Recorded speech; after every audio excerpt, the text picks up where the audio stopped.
Hi guys, this is GSNOM.com and I'm here with the unboxing of the LG G7 ThinQ. It debuted earlier this year at the end of the spring and it's LG's flagship for the current year. So LG G7 ThinQ, if I'm not mistaken, it was the first to inaugurate the notch on LG phones, and here we have it for an unboxing. Now the price tag has dropped to around $500, $570 or so. There have been various reductions, and inside the box we find this cleaning rag, useful to keep the lint and the stains away. And this is what the handset looks like. It's one of the more compact phones out there on account of feeling so light in my hand. It actually feels super light if you ask me. Now this device here has a pretty nifty looking glass back. There's glass at the back, there's glass at the front, and obviously a metal frame between them.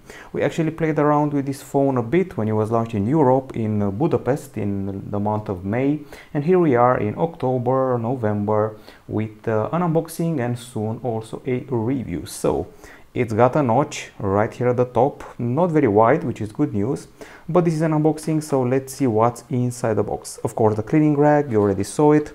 A pretty small charger by today's standards. This is it.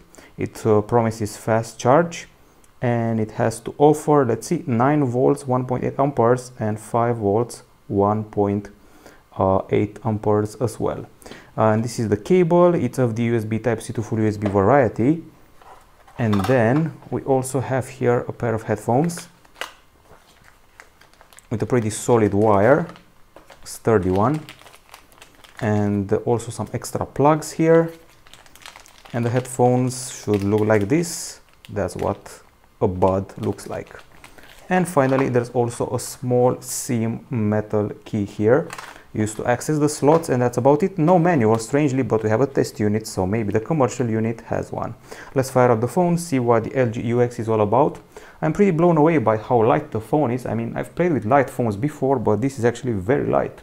It's got military standard certification for extra resilience, shock resistance, and other things we're mentioning. Well, aluminum frame, IP68 certification for waterproofing, Gorilla Glass 5 at the front and back, and a 6.1 inch screen, interesting MLCD Plus full vision screen with Quad HD Plus resolution and the 19.5:9 aspect ratio, as well as HDR support, which is important if you're going to consume some content on it. Okay, I'm skipping some stuff here. I started the setup. There's a fingerprint scanner available here. It's placed at the back below the dual camera. More, agree, feels pretty snappy at first. Inside we have the Qualcomm Snapdragon 845 CPU accompanied by 4 or 6 GB of RAM depending on the version you are getting. Storage is 64 or 128 GB accompanied by a microSD card slot. And the battery is a 3000 mAh unit. It's of the lithium polymer variety. And also we have quick charge 3.0 plus wireless charging. There's hi-fi, quad DAC, 2 microphones and boombox speakers, which I look forward to testing. I've heard only good things about them. Now let's turn up the brightness a bit. The past few phones from LG, the past flagships, have been experimental. I would say that people have been more in love with the V series rather than the G series, to be honest. And now let's talk just a little bit about the cameras. Okay, so at the back side we have a dual camera. It's a combo of 16 megapixel shooters. There's 2 of them. The main 16 megapixel shooter has optical image stabilization, face detection autofocus, laser autofocus, and f1.6 aperture.